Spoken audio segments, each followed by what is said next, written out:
Let us start this fifth session with a prayer. Om Purnamadaha Purnamidam Purnat Purnam Mudachyate Purnasya Purnamadaya Purnameva Vashishyate. Om Shanti Shanti Shanti. Now, in the fifth session, the topic for discussion is application of Nyāya, that is critical reasoning, to the analysis of literary texts. That is to say, we have to critically examine the possibility as well as the viability of applying Nyāya as a research methodology to interpret literary or cultural representations. So, there are some preliminary reflections on my part that I place before you for your consideration. So far, we have not used in our courses of literary or cultural studies the application part of the system of Nyāya, whether the insights of Nyāya, that is our method of critical reasoning, can be successfully, meaningfully applied to the process of interpretation of literary or cultural representations, is to be deliberated on. So, we have already been discussing for the last many lectures the history and evolution of Nyāya as a method of logical argumentation and critical inquiry in India, and its various kinds of uses which will help us arrive at truth regarding any aspect of life. So, kindly consider the following categories of Nyāya.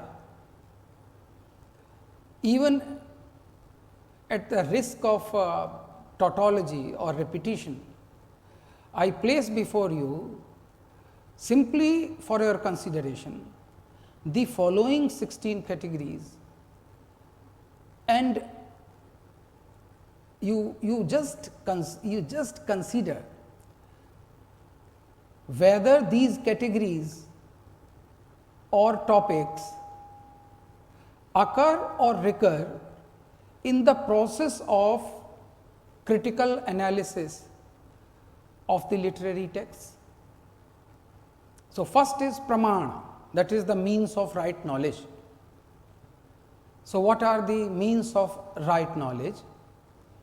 If you undertake a research project or you start a kind of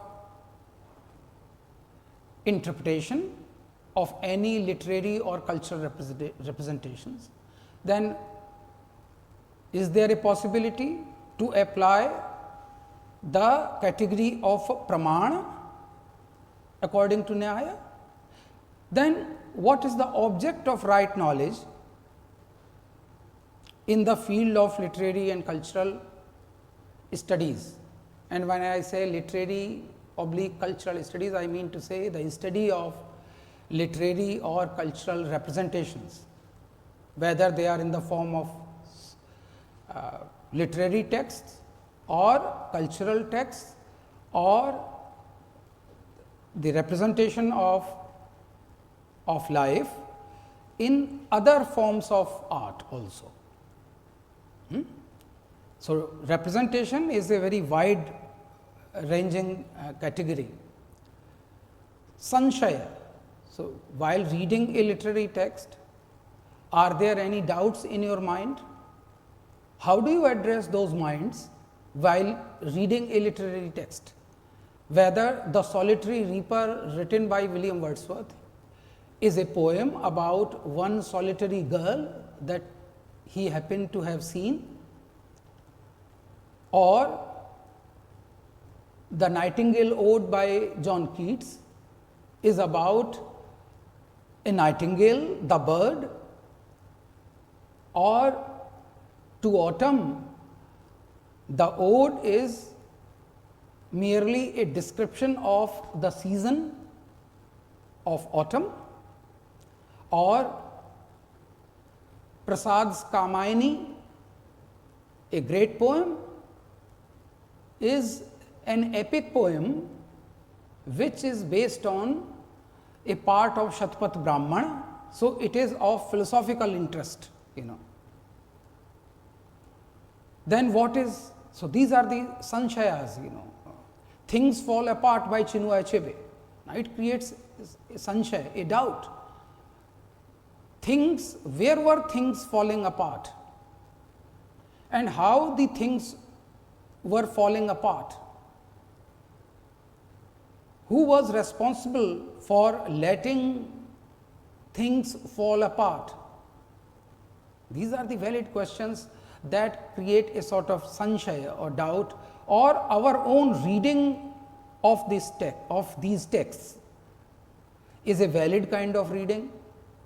Again, so doubt is an important category in the process of deriving meanings, discovering meanings in literary and cultural representations, because when we are confronted with doubt, we read, reread, or read the text or read those representations with an added attention, with some extra attention.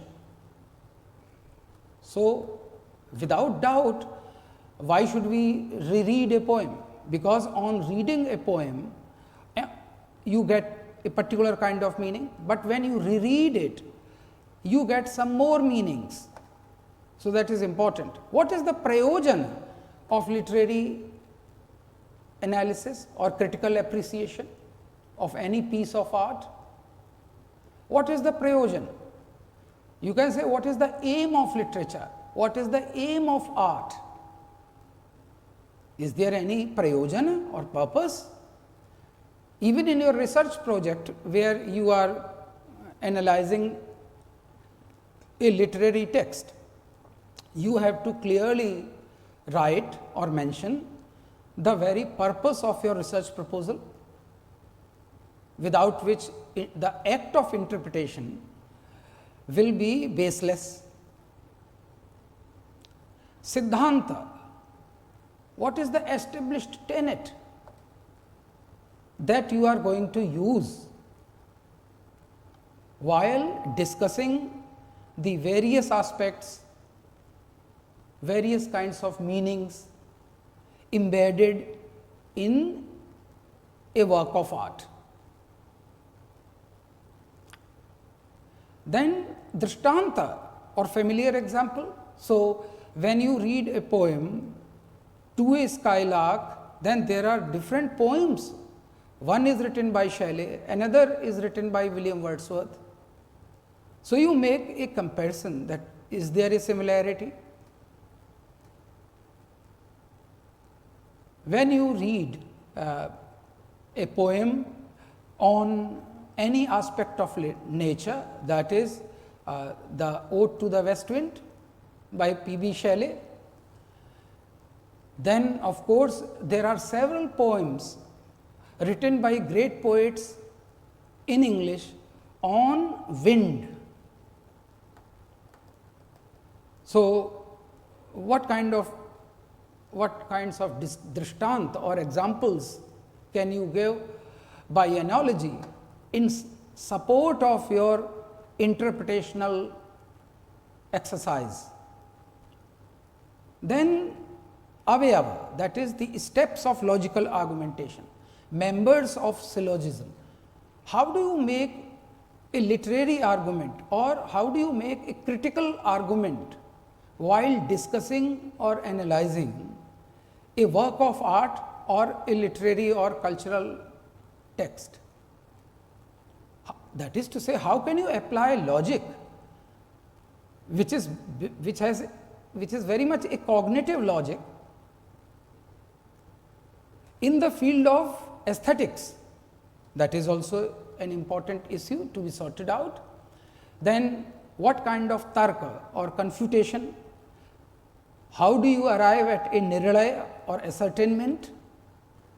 Or there are certain things that each student of literature or cultural studies should be wary about, that is the negative or destructive use of logic or nyāya in the name of literary or cultural interpretation of texts. There are and there will be some critics, very important ones, who would like to create confusion in your mind and put you away from truth, distract you from the path of truth, create obstacles in the path of your efforts to arrive at truth. So,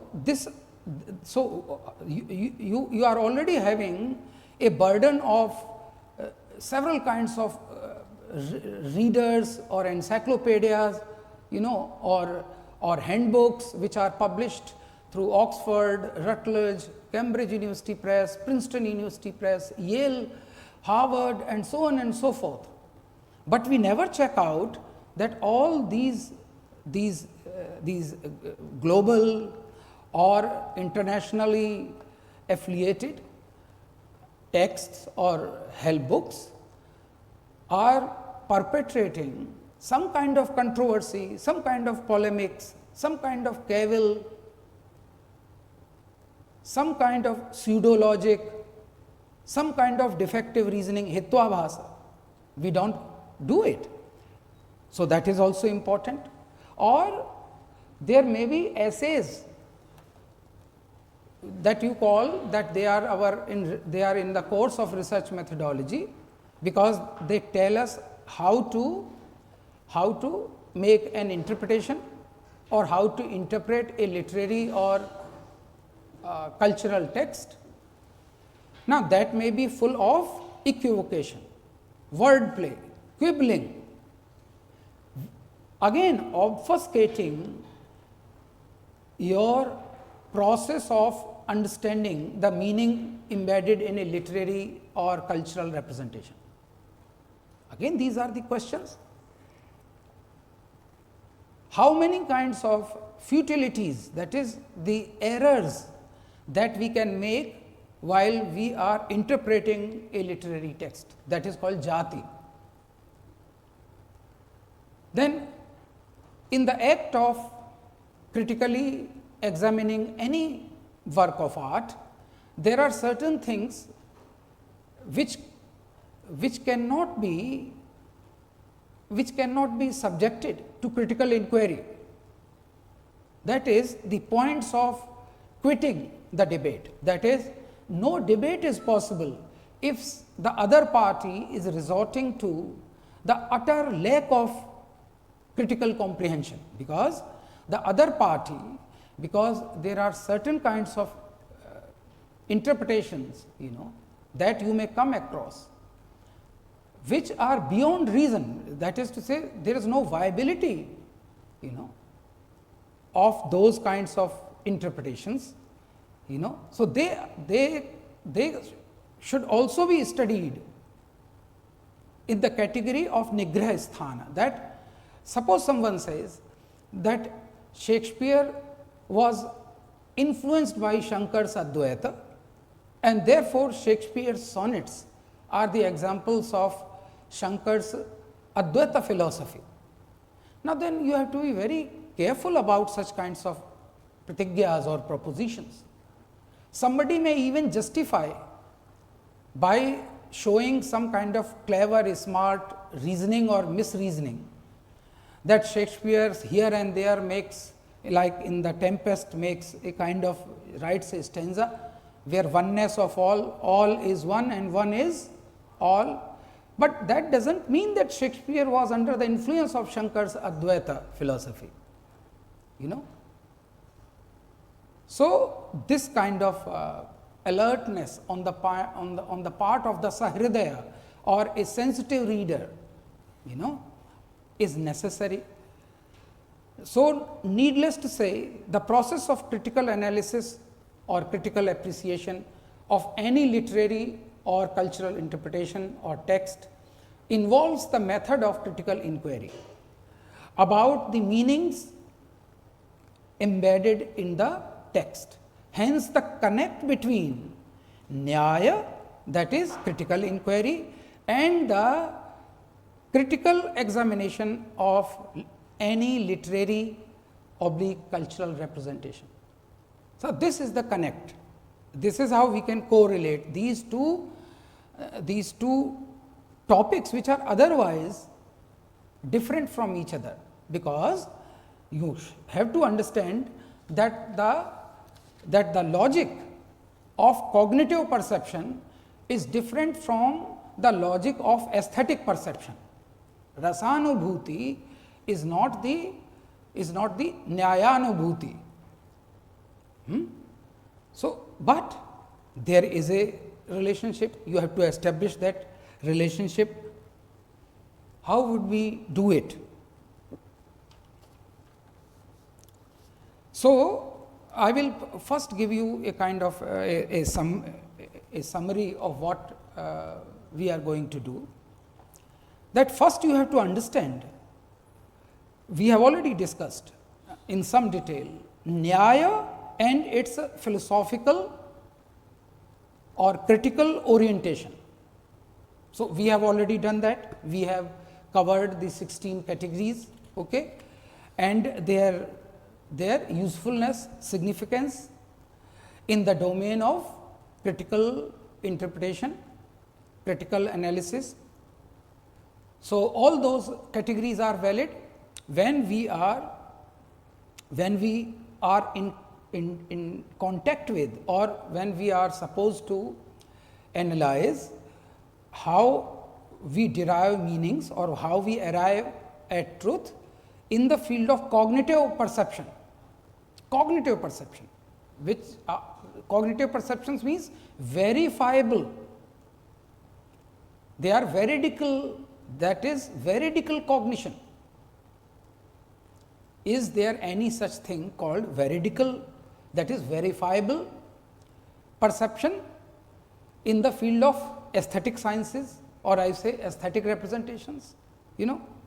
So, you can say from a Nyāya perspective, you can say the emotional impact of literary or cultural representations on the mind of a reader or a critic, that is rasa-ābhāsa, that is the rasa-nishpasti, that is the rasa-swadana, that is the aesthetic pleasure, aesthetic relish, aesthetic experience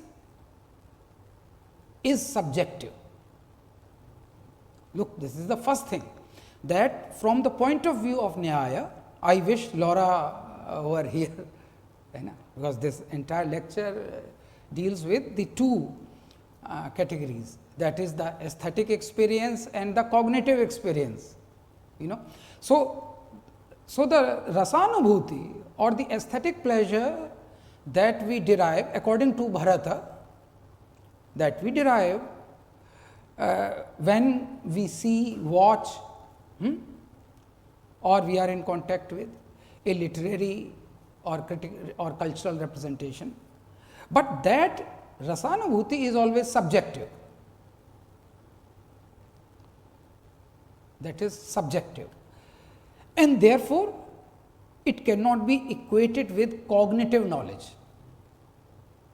because cognitive knowledge cannot be subjective only, it can be swarthanumana, but once there are more than two or more than one members of audience or members of society, then Swarthanuman is not important. What is important is the inferential perception for others. You have to convince that this is the truth I have arrived at. So, the cognitive truth or the cognitive knowledge does not admit of that aesthetic knowledge or that aesthetic perception, that rasanubhuti, which is highly subjective, that is highly subjective. Now, suggestion, that is dhvani, again dhvani siddhanta. How do we derive meaning out of sentences, out of utterances? There are several kinds of language spoken either in the realm of art. Art itself becomes language, even painting has a language. So, language or that the quality or the power of suggestion or dhvani, which is also the power of the shabda. This is the shabda shakti. It again involves a psychological process where suggestion arriving at suggestive meaning is more or less a psychological process. Because first you have the literal meaning, abhidha, then metaphorical lakshana or secondary meaning, and then if needed, if required, then there is the third level, which is the vyanjana shakti, that is the dhvani, suggestive meaning. But this is all psychological. So, what is the proof? What is the pramāṇa? That is again a question. And remember, since poetic language, because of its very constitution and composition, is slightly indirect, ambiguous and suggestive, therefore, cognitively speaking, it may also create confusion or create ambiguities in the minds of the readers. 7 kinds of ambiguities, even the new critic said. Ambiguities. So, you can have a Marxist interpretation, you can have a liberal interpretation, you can have a feminist interpretation, you can have a historicist interpretation, you can have a new historicist, going by the Western methodology. Western methodology makes it very plain and simple, mind you. They do not make any differentiation between the aesthetic logic and the sociological logic. That is, reading a work of art is also an example of sociological reading. That is to say, a literary text is considered to be primarily not an imaginative text, but an example of a social text. So, you directly apply, are you getting my point? You directly apply the theories of social sciences, to the hermeneutical process of deriving meanings in any kind of literary text or cultural text. Because you think that the text is a social document, it is not a document which exists in the realm of aesthetics, that it is a representation of reality done through the pratibha, Abhinavagupta laid emphasis on that, pratibha, or Rajshekhar said that this is pratibhajanya, this is a work of creative imagination, this is not a social document literature, this is not a journalist's report, this is not the report of a social scientist on the condition of the 2 members belonging to the cobbler's caste Ghisu and Madho, Premchand's coffin, Premchand's The Shroud. Moyan, who wrote that famous novel, that is Red Sorghum. Now, that novel is not a sociological document having empiricity or having empirical facts, the tabulation of facts, comparison of facts on the situation of China during the two world wars,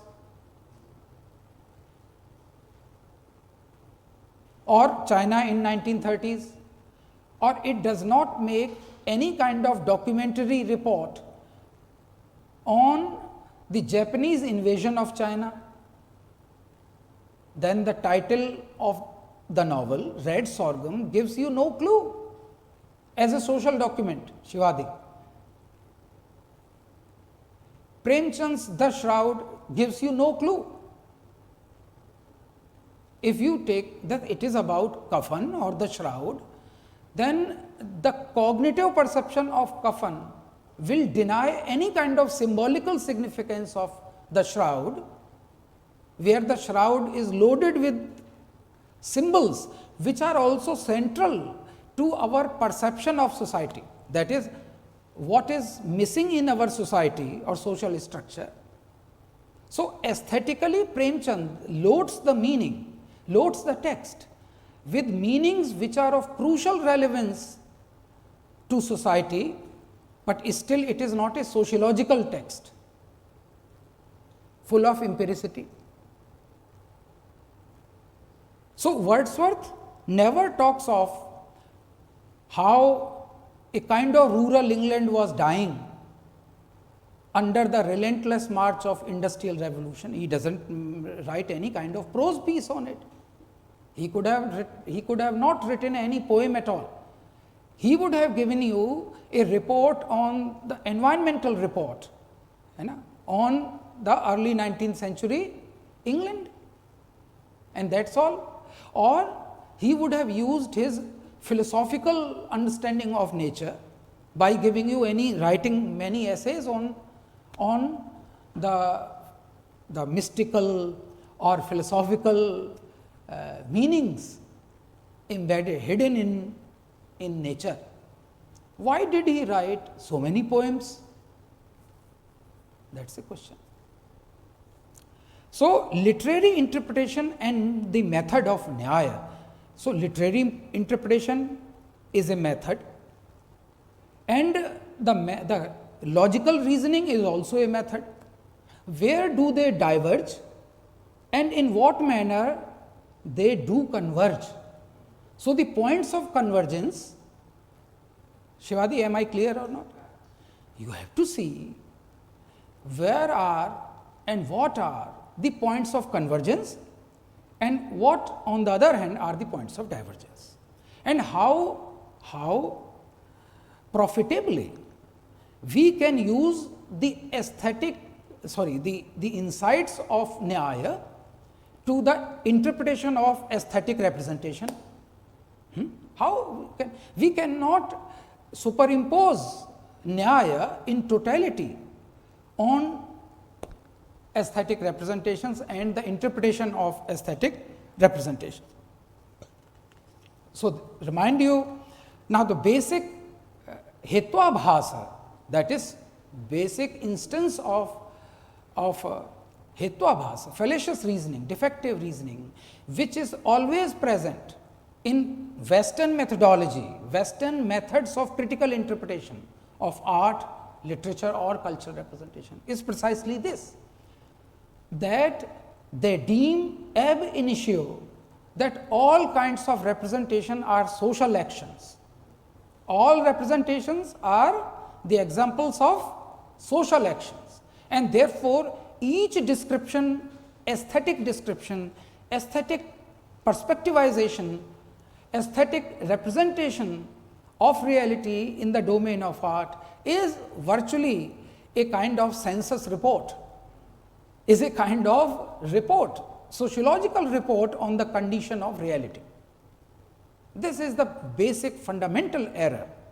So, you start reading Habermas, Heidegger, Gramsci, and Marx, Engels, Mao, and on the other hand, you start reading Karl Popper and all those Weber, all those philosophers, Kant, Hegel, which are always there in the Western method of critical inquiry, which was more empirical, which were more positivistic, and which did not need the mediation of art to comment on reality. As a sociologist and as a social thinker, you can directly comment on reality by presenting the data or the facts from the reports, available literature, which is verifiable. But if I ask you that where is that character called Arhat, a Buddhist character in the novel Red Sorghum, so sir, show me that character, find out that character, find out a Ghisu, find out a Budhiya, find out Madho.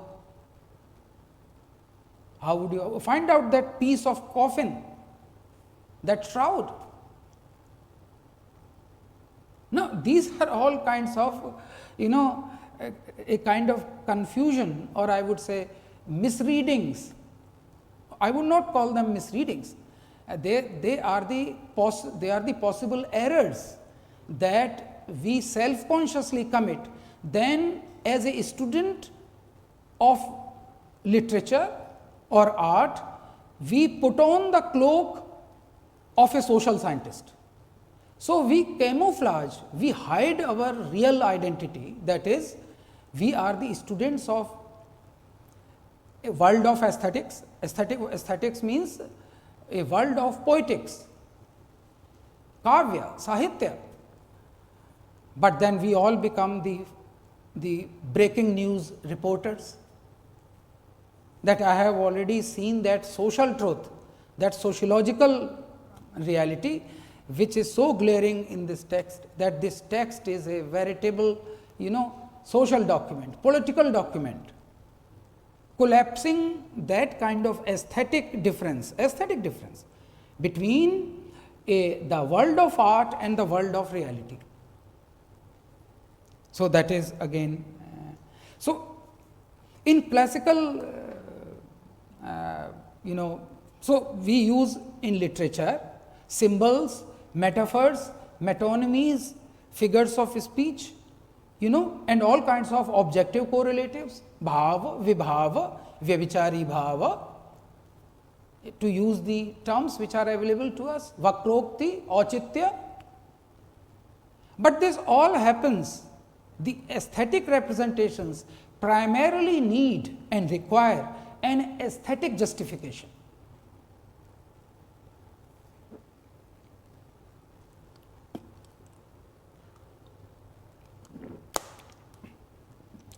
So, where would you find, suppose you analyze a work of R.K. Lakshman. Have you seen his cartoons? The Common Man? Have you ever seen that common man anywhere in India? That the commonest of common men, that became almost a universally recognized common man, could be found nowhere. I ask you a question. How would you compare that representation as a kind of empirical data? But remember, please tell me which social survey report was read and liked by the readers as they liked and relished that 2 inch by 1 inch script, that cartoon strip made by R.K. Lakshman. Because the common man was larger than reality, where the facts cannot reach that aspect of truth. So, the commonest of common men became the real men in the domain of imagination. But if you apply the empirical logic or even the logic of Nyāya, then it will be very difficult to check out the validity of aesthetic perception, which will fail the cognitive knowledge, the test that we apply to the cognitive knowledge of any object. So, this is it. So, you have rasa, dhvani, auchitya, vakrokti, alankara, all these are different kinds of devices which are used to enhance the aesthetic effect, which also impacts the same reader's consciousness as the direct description of reality empirically done impacts the consciousness of the same reader. So, you read the newspaper and come across that the horrors of violence in terms of the terrorists massacring people, innocent people, that is the sociological report, that is a realistic, not realistic, that is a kind of documentation which stands on the availability of verifiable facts. But then you have a short story, then you have Toba Tek Singh by Saadat Hasan Manto. Who was Toba Tek Singh? Again you see that here truth is larger than the facts on the basis of which you construe the knowledge that some innocent people were brutally massacred, empirically. That is the where you can use Nyāya logic also. And when you create the interpretation of that news, it demands the immediate application of cognitive knowledge. But when you see the translation of the same kind of data, data means same kind of incident, it gets translated, impacted on the mind of a creative writer. As I said, that Achyuta Kanya was made the same year Premchand wrote the Shroud, the Kafan, and Baba Sahab Ambedkar wrote the Annihilation of Caste, 1936. Jaishankar Prasad published Kamayani, 1936. Modes of representation. Philosophical, sociological, Baba Sahab Ambedkar's. Aesthetic representation done by Premchand and then Jaishankar Prasad. Cinematic representation by Devika Rani and then Bombay Talkies. V. Shantaram perhaps was the husband of Devika Rani. Achyut Kanya. So, you see that truth which we arrive at through one kind of logic is also very valid. That is, ज्ञान दूर कुछ क्रिया भिन्न है, इच्छा क्यों हो पूरी मन की. Your cognitive knowledge or your discourse of knowledge is alienated from your actions. Then how can you arrive at truth? Because there is a rupture, a gap between your cognitive. This is prasada. And it applies to all such representations. Iksha kyun ho puri. If you want to have a casteless society, an equality based society, but your jnana is there in Vedanta, as Dr. Bhimrao Ambedkar also accepted, that you can sort out all this problem of social inequity and social inequality through the application of Vedanta in the same essay, Annihilation of Caste. He affirmed, but neither the Dalit thinkers nor the other thinkers. They did not attach any importance to that moment when Dr. Bhimrao Ambedkar himself accepted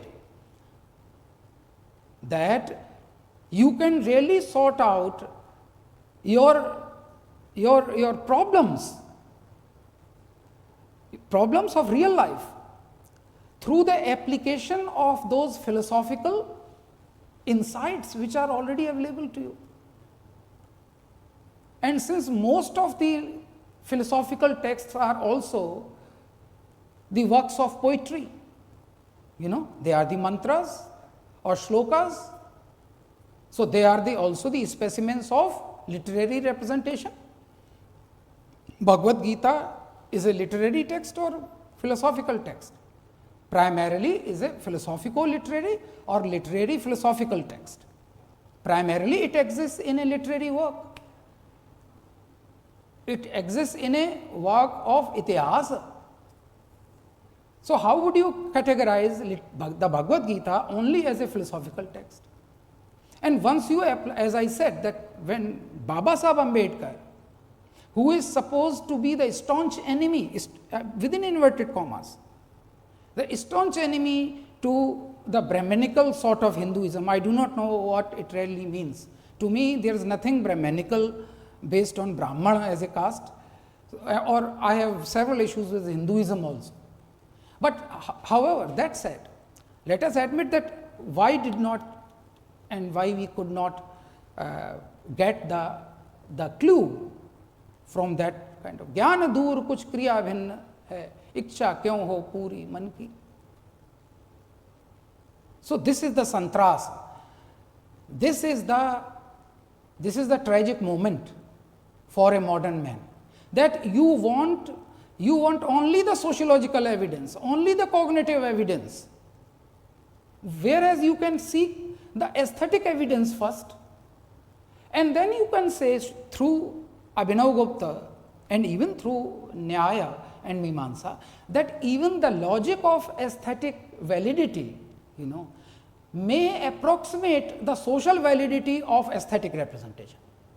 Because eventually, it is only a social being, only a citizen or a member of a society who can become a saharday.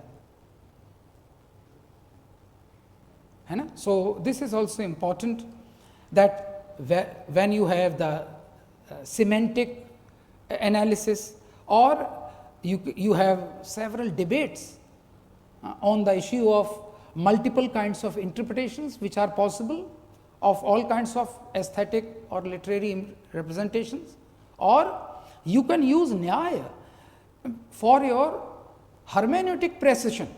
Mind you, Nyāya as a category cannot be divorced from aesthetic logic also, because so long as you seek validity and logic, a kind of criticality of interpretation, you need Nyāya. So that is again, you see, whether you emphasize literal meaning, implied meaning, or even what we call it suggestive meaning, they call it deconstructive meaning, and that is their problem. In all these matters, eventually you have to validate as to how you arrive at that meaning.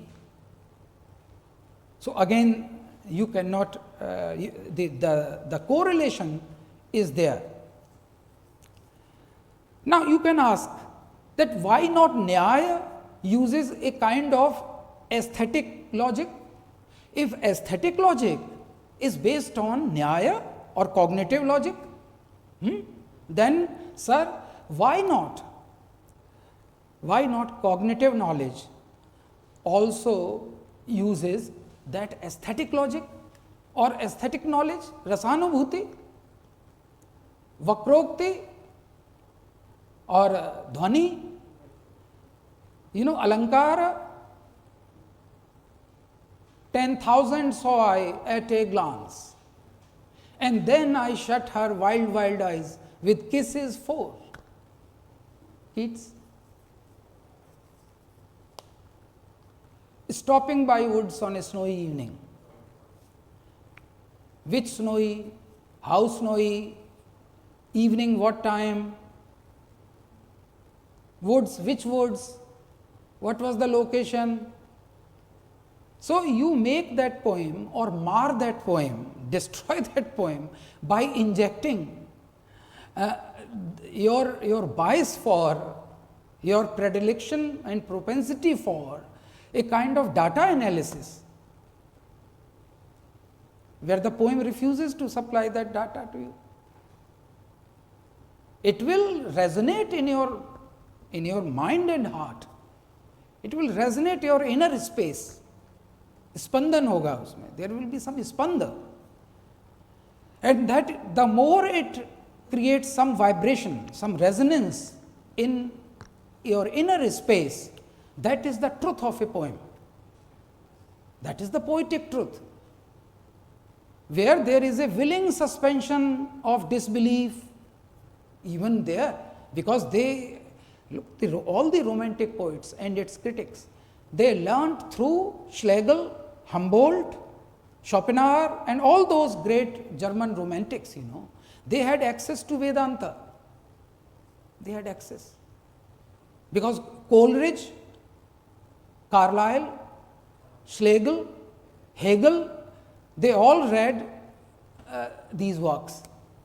Because, by the end of 18th century, most of the Indian philosophical works, were already available in circulation in Europe.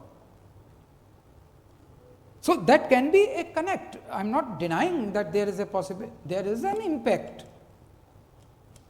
T.S. Eliot's The Four Quartets. The Four Quartets, written in 1940s,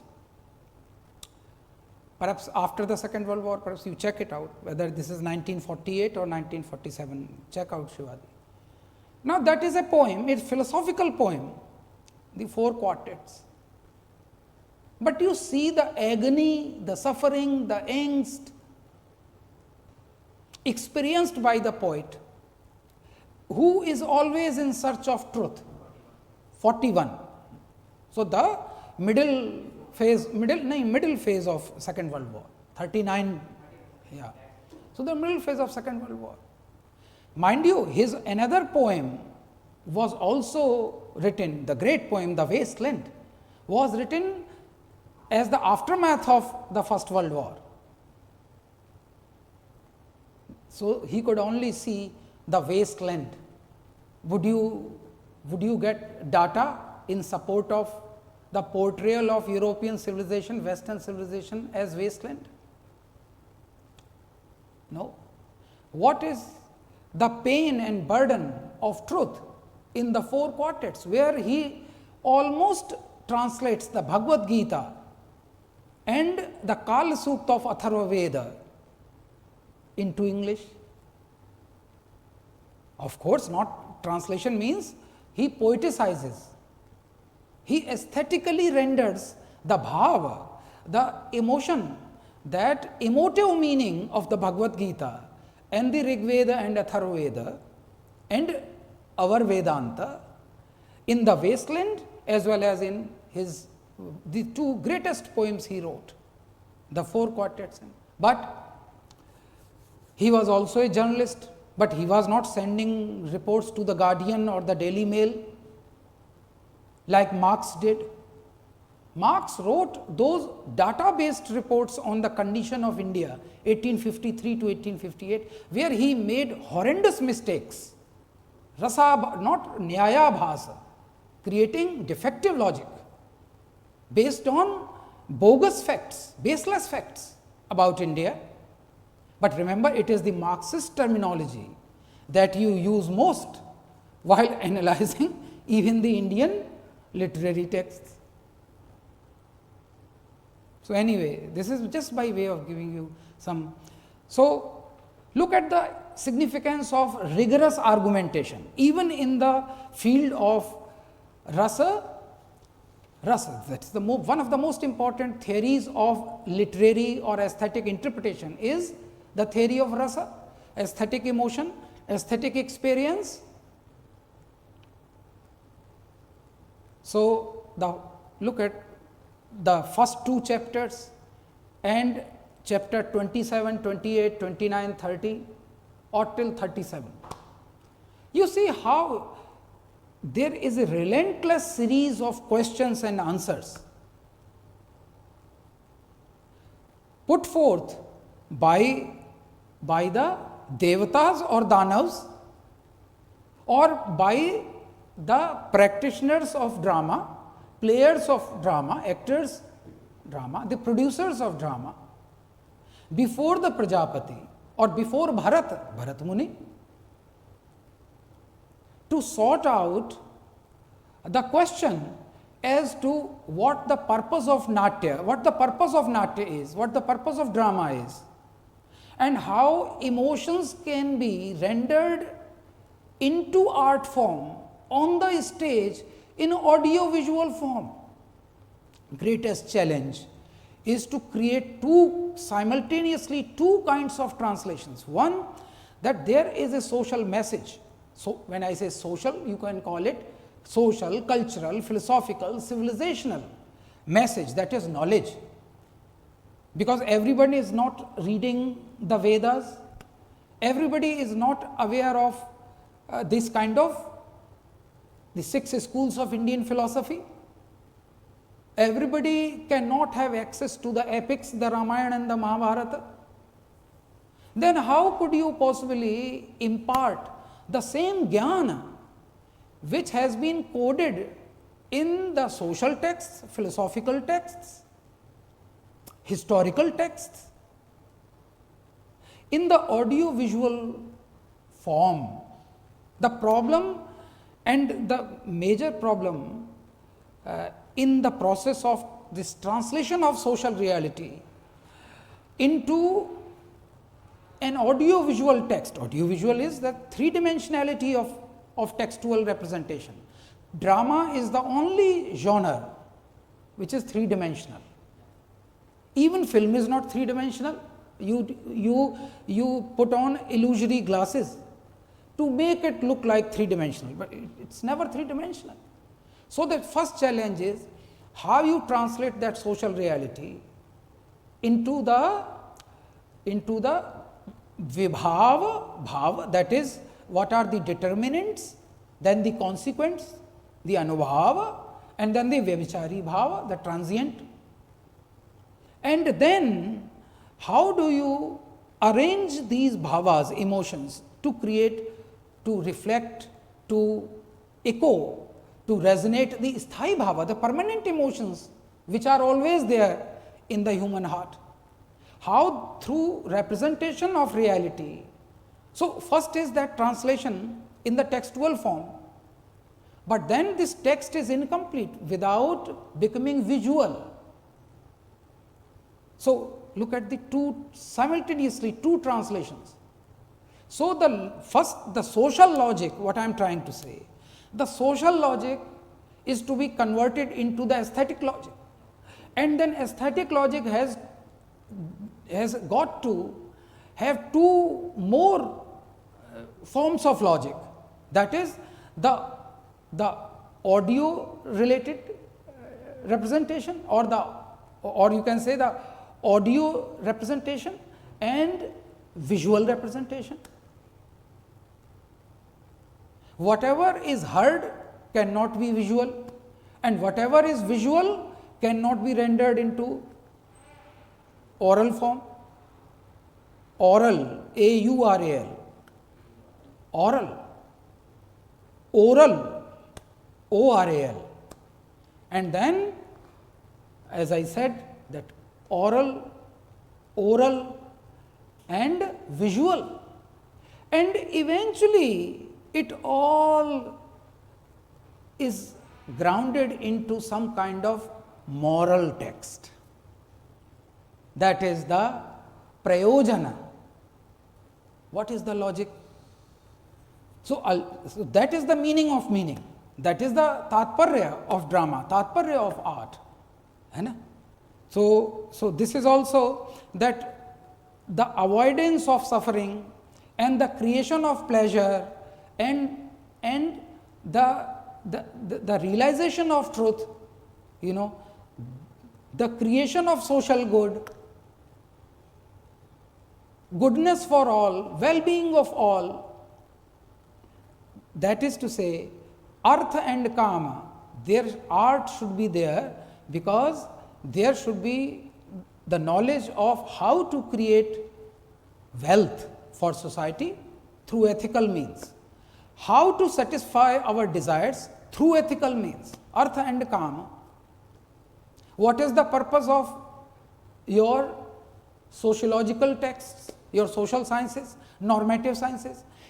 We study social sciences, normative sciences, to again for the well-being of society, for the avoidance of sorrow, to arrive at truth. The same goals we pursue, the modes are different. So, rasa nishpatti or manifestation of aesthetic pleasure, when we analyze as to how this aesthetic pleasure is generated in the human heart, it involves the logical sequencing of vibhava, anubhava, vyabhichari bhava, which results into the combination of which results into, yes, we also say that even vyabhichari bhavas, that is our transient emotions, can result into the permanent emotion or the aesthetic pleasure. They can become. So, between poetics and Nyāya, the techniques are different, but the goal remains the same. One is this.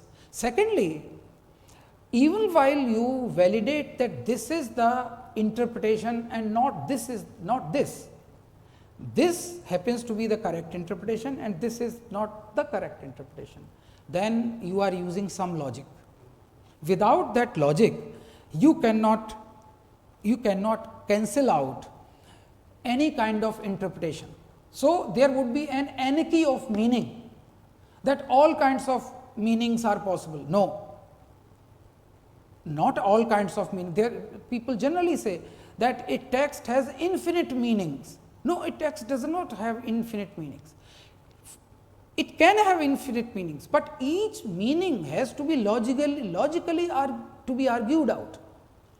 There can be no meaning without its own structural logic, and the structural logic is hidden in each statement, in each representational text. You have only text before you, you do not have the writer. So, Shakespeare would never be knowing, Kalidas would never be knowing into how many number of ways they are being interpreted, but each interpretation does not presume that all interpretations are valid. That is my point. Once you say that this is not, then you use a kind of process of logic.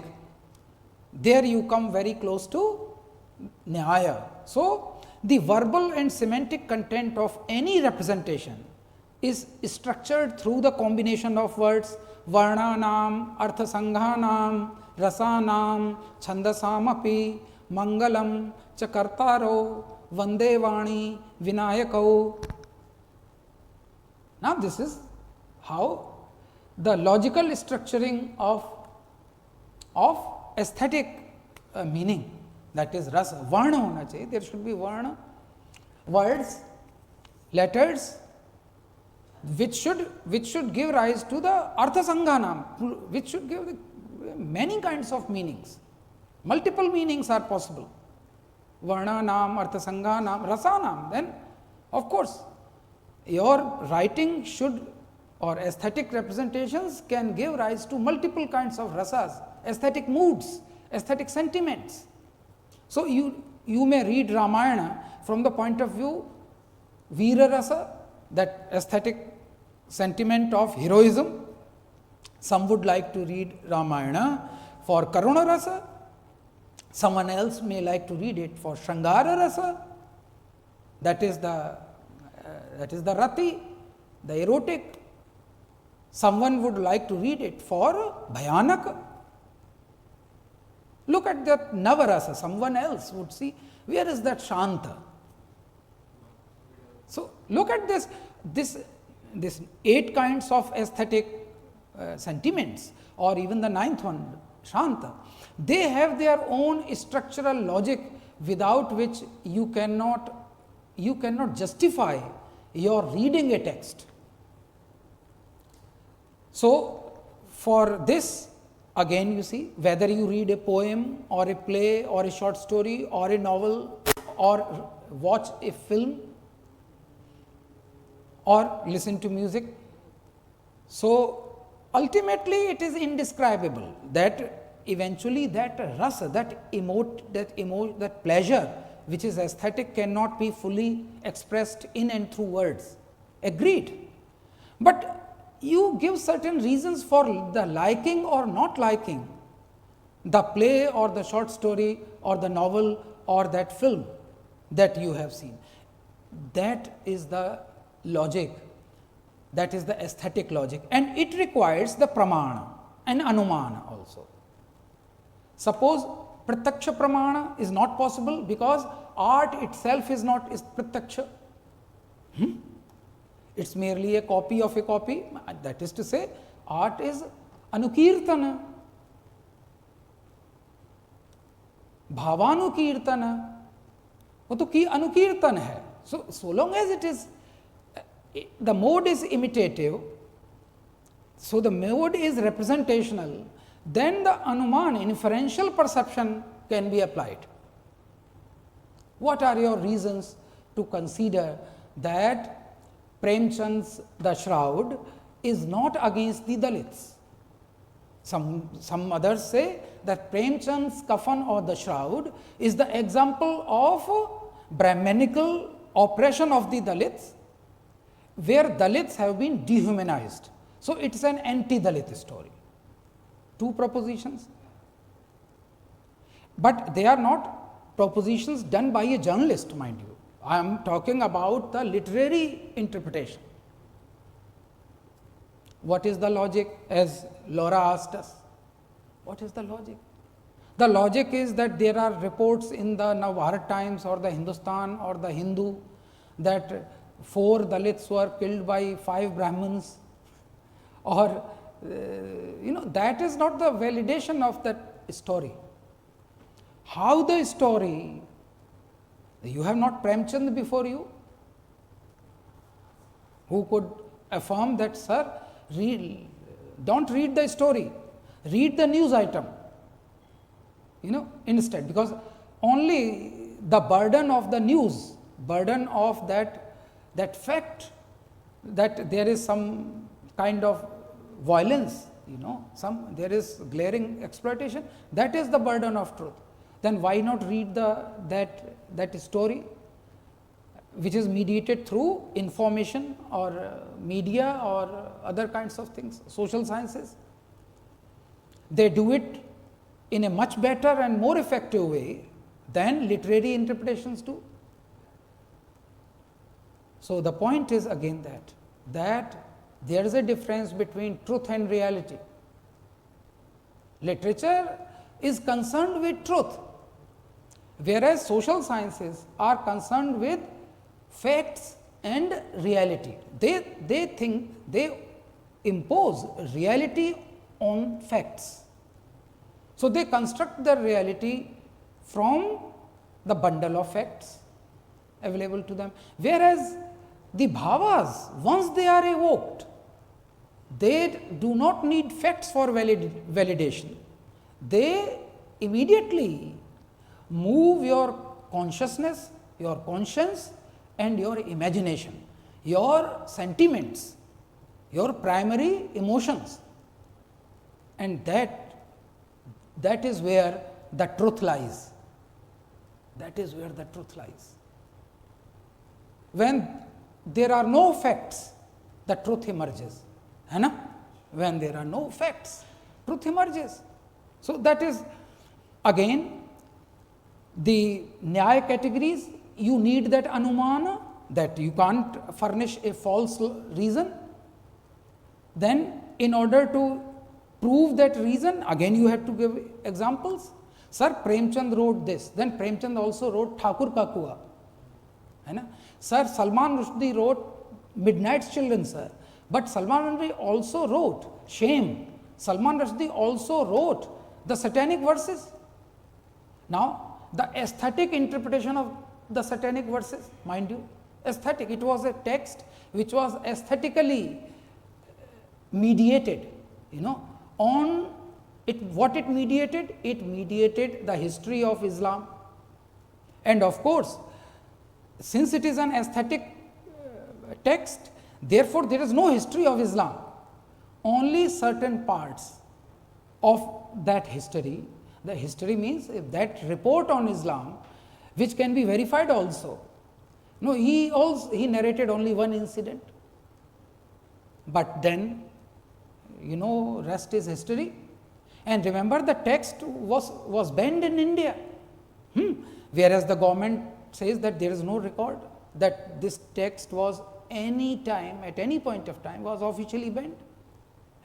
So, look at that aesthetic representation of reality that immediately sparked off such a huge controversy, that is equivocation, jalpa, vitanda, in order to create that, in order to perpetrate and disseminate, spread that kind of false interpretation of a text, which was a literary text.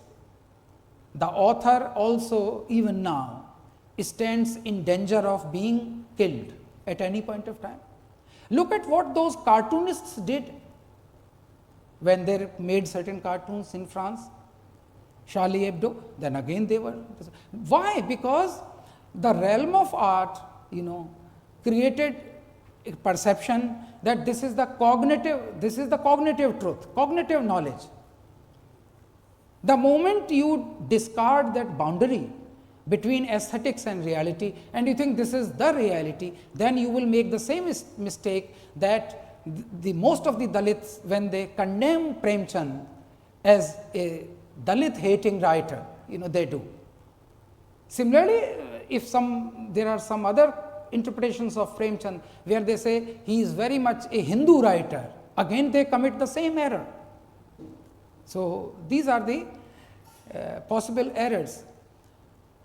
So, while discussing the different kinds of drama, now our own Bharata Muni, he says that there are 10 kinds of drama, and each drama should have a different kind of representation. That is logic. What is the logic? The logic of an epic poem is different from the logic of a sonnet or a lyric or a Lagu Geeta. And Bharat also stresses the basic proposition which is made in any kind of aesthetic or literary representation. What is the solitary reaper is a statement. Solitary reaper is a kind of aesthetic statement. Who is solitary? The one who is reaping, but who is the reaper? The reaper is a sign, but whether this is a sign which necessitates the enlargement of that scope of meaning. So, all those who are situated in the rural England may be addressed, that is the sociological, carrying the meaning which is aesthetically loaded in the title itself. Waiting for Godot, it is a clue to the sociological meaning, existential implications of the title, Waiting for Godot. There is no Godot. So, what is the meaning? Even when the avant-garde representations, which are anti-aesthetic representations, mind you, in the days of high modernism, they abandoned aesthetics altogether. They said that we have to be anti-aesthetic because meanings are not possible to be conveyed through art. So, you have a series of absurd works of absurd literature, isn't it? But then the problem is, why should one read absurd literature? if there is no meaning in life.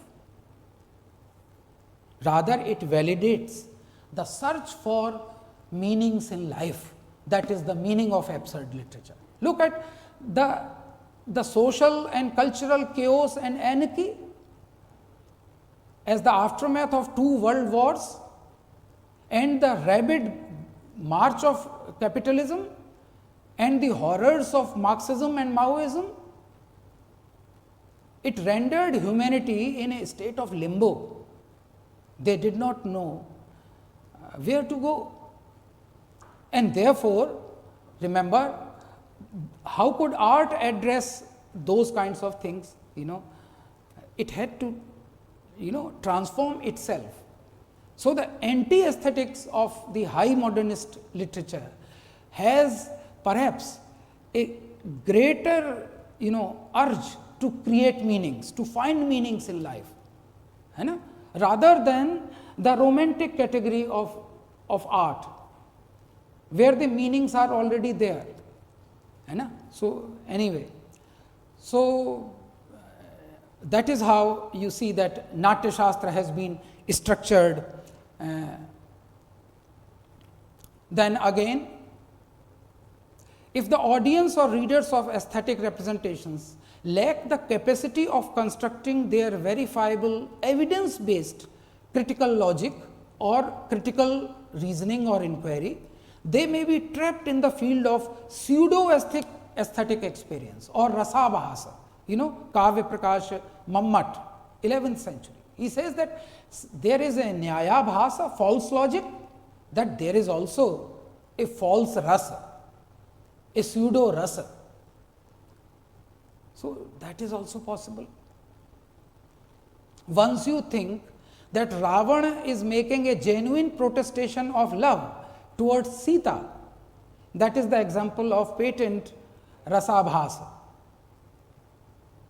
Or Shurpanakha is wooing Ram as a true lover, then that is rasa-ābhāsa. There cannot be any Shangara rasa. There can be only the rasa-ābhāsa,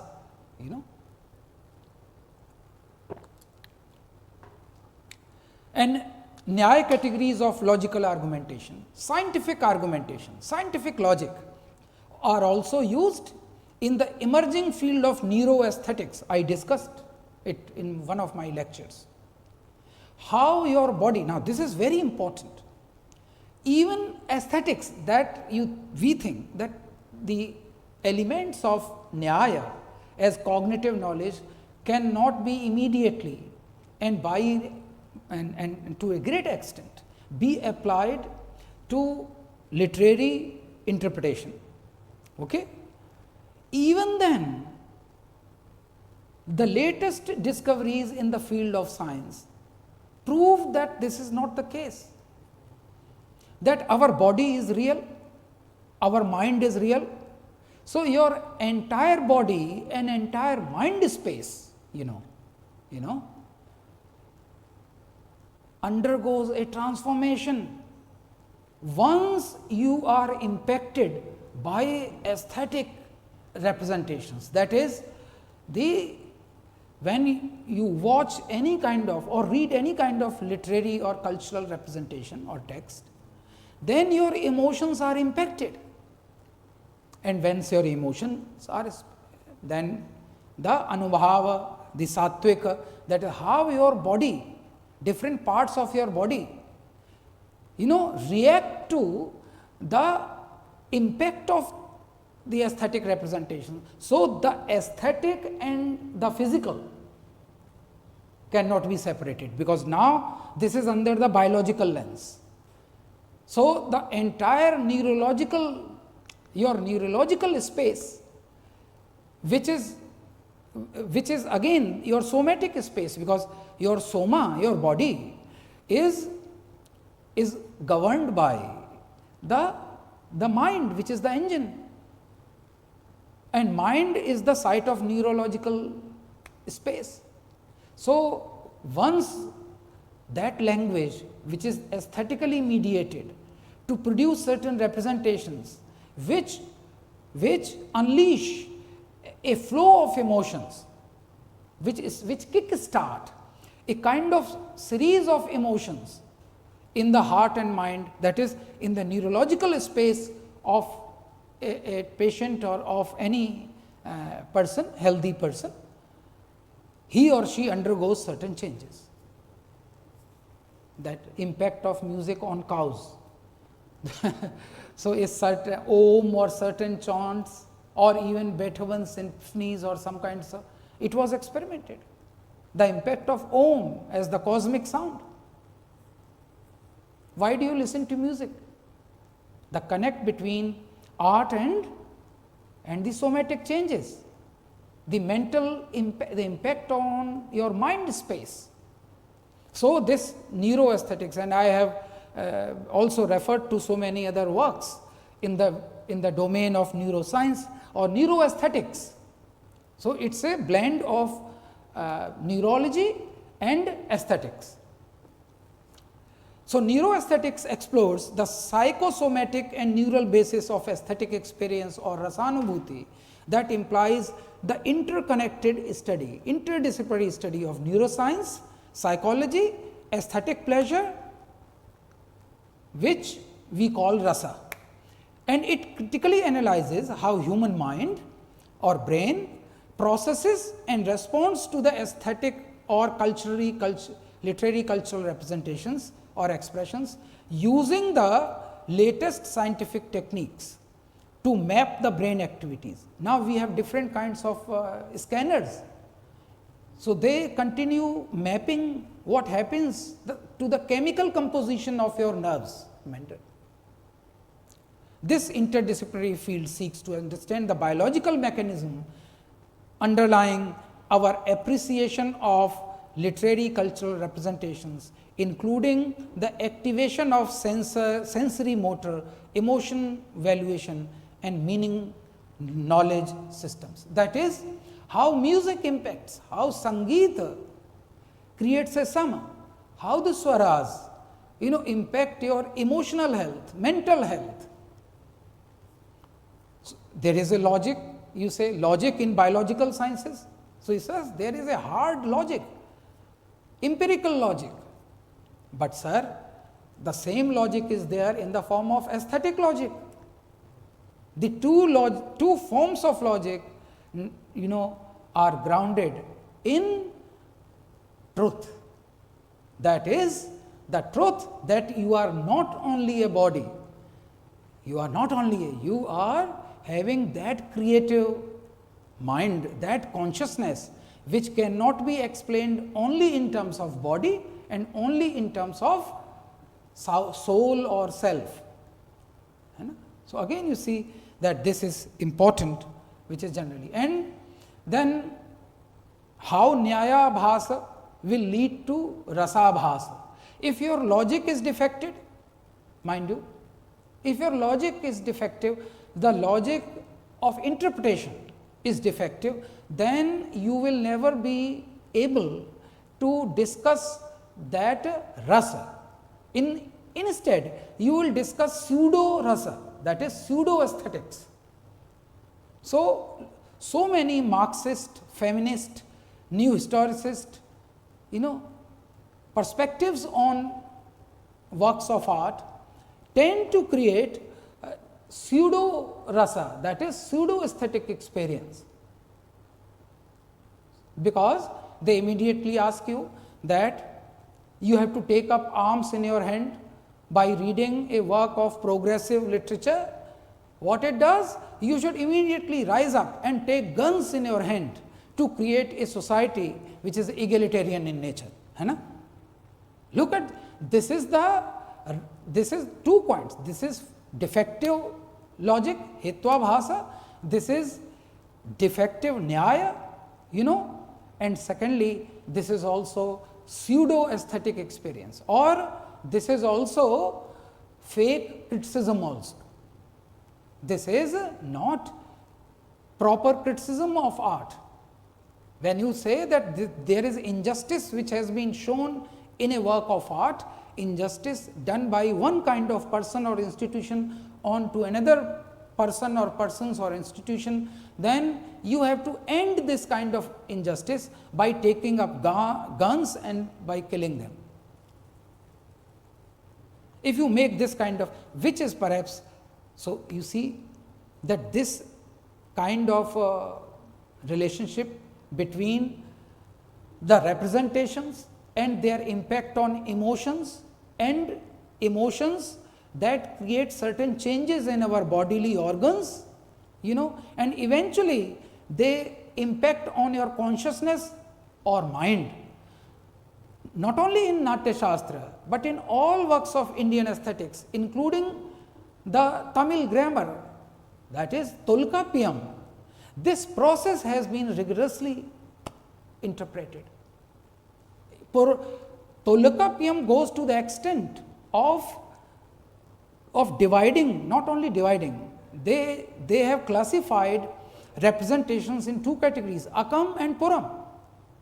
And Akam is the representation of realities which are more internalized, that is you can say they are related to emotions, the psychic conditions, feelings of human beings. On the other hand, there are realities which are represented in a world of art or in any kind of literary text, which are related to the outside, the external world, Puram.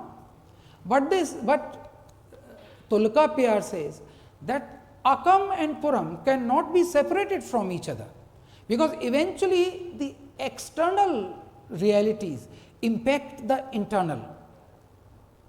So, the external reality ultimately impact your inner self, and mind you, whatever you experience within does get impacted or does get resonated, at the external level. So, once you undergo a kind of mental, aesthetic, physical transformation, that is the transformation of your inner space, then your action as a member of society, your action, your performance also gets affected, in the external space of society. That is the connect also between art and literature, between art and life. That life enters art and creates its own logic, but art also enters life by creating its own logic. So, we value that art that comes from life, that is inspired by life, but then once that reality becomes art, is transmuted in the world of art, remember, it creates its own aesthetic logic. But the test of the aesthetic logic is that once it is sadharanikrata, once it is universalized, then it has its impact in the external space of society in terms of social logic. That I want to act like Rama and not Ravana. I would be a good brother like Lakshmana and Bharata, and not a brother like Ravana, what he did to his brothers. Are you getting me?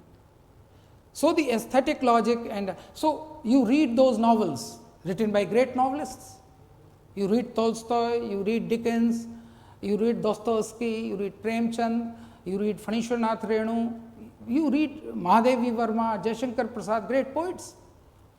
Not because they were great, because their aesthetic works are of enormous significance, only their aesthetic works, but you value them, you consider them of great significance because they have something very important to say about the human condition itself. But the mode is different, the mode is representational, and here the mode is empirical in the domain of social sciences or normative sciences. So, similarly, the debate is on how can we use inference as logic, because inference is in the world of Nyāya is based on some kind of proposition which is tested through reason. What kind of reason? Whether the reason is aesthetic or reason is empirical. So, again they say that no, aesthetic reason has got to be given, and then I have described as to how the schools of Nyāya critiqued rasa and dhvani both, that this will create ambiguity in the mind of the reader. So, if there are 2-3 meanings possible, then it will be very difficult to choose one meaning as the meaning. So, rasa and dhvani gives freedom to a reader in the world of aesthetics, but rasa and dhvani, if taken literally, if they are used as the structural logic, logic of cognitive knowledge, will create confusion.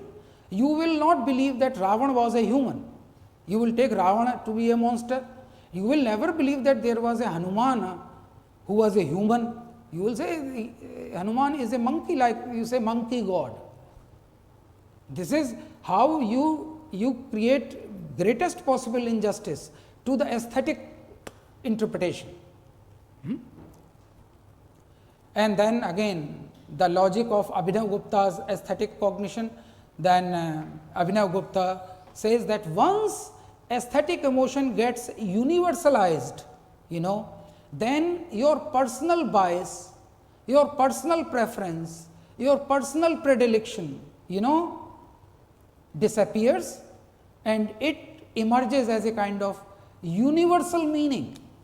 So, the common man of R.K. Lakshman becomes everyman.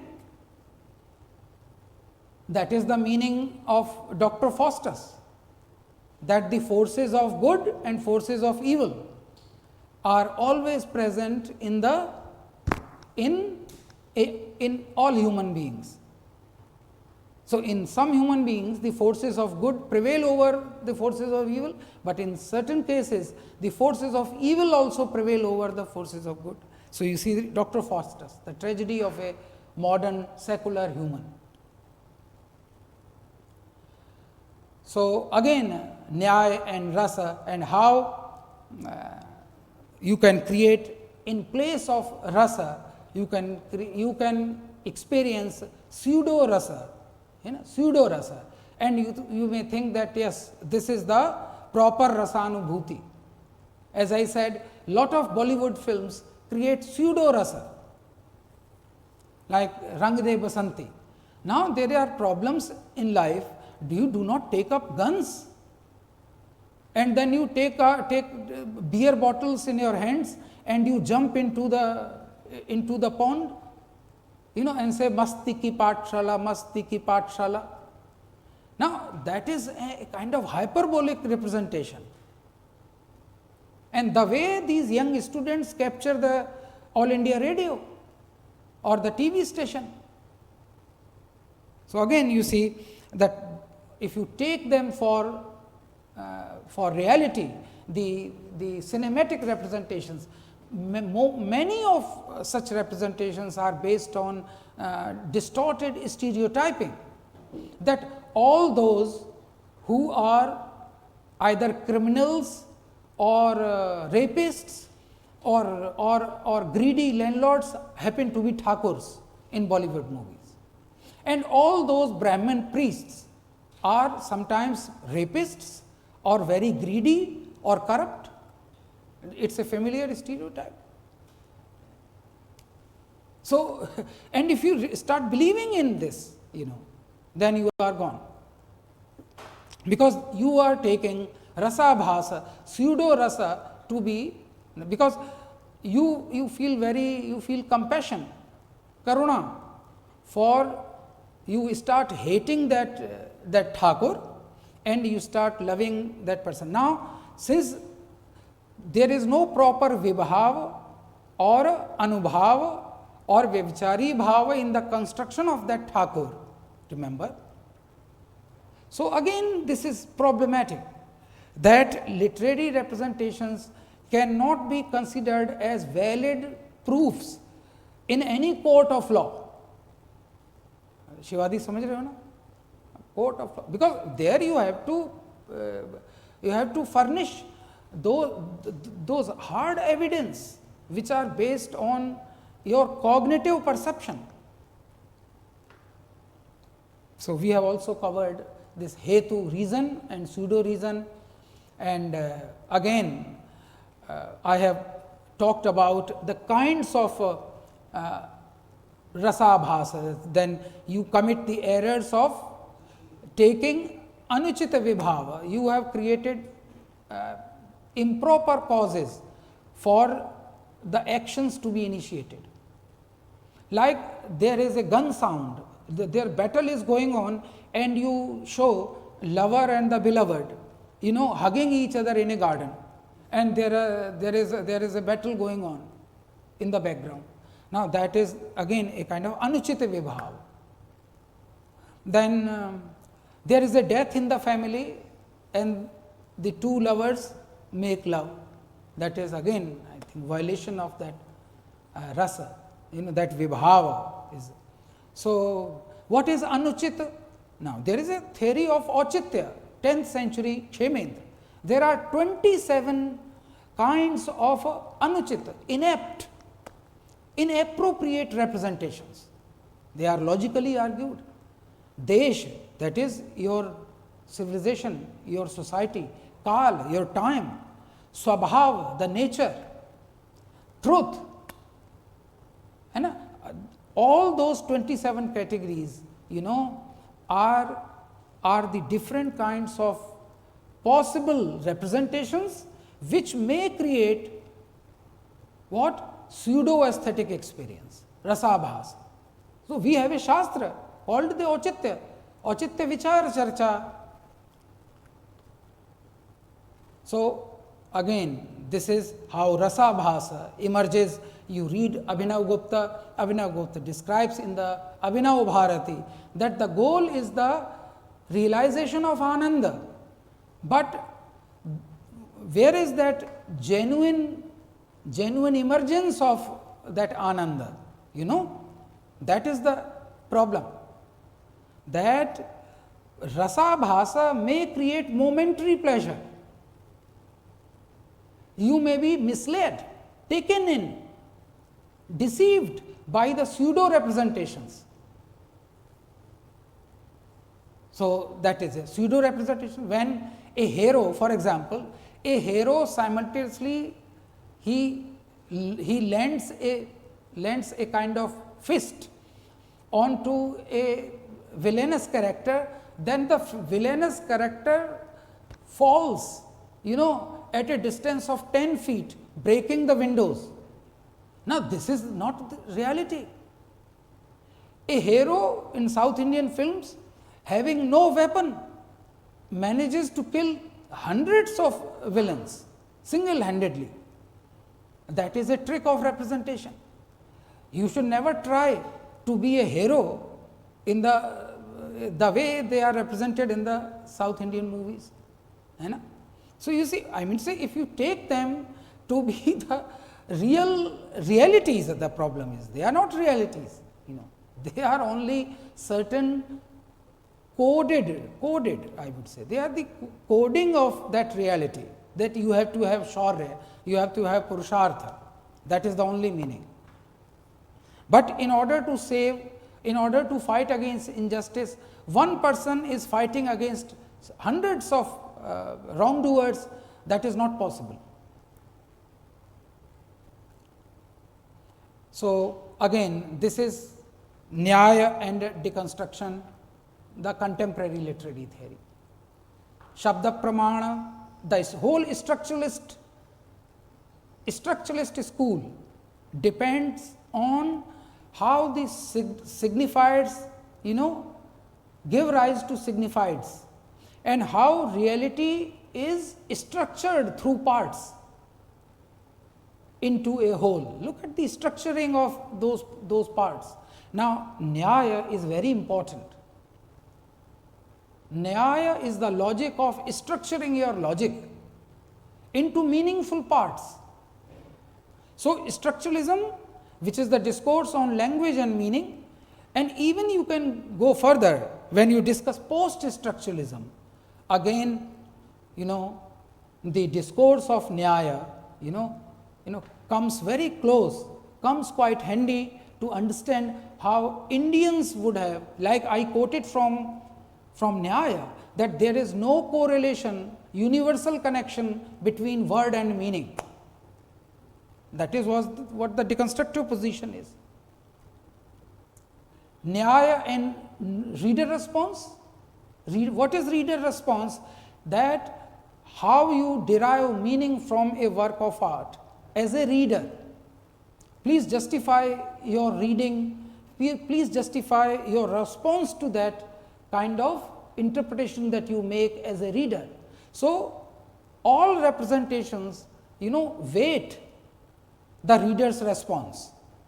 Representations are created for reader's response. So, remember, even in new criticism, you have a writerly text and a readerly text. So, remember Nyāya and semiotics.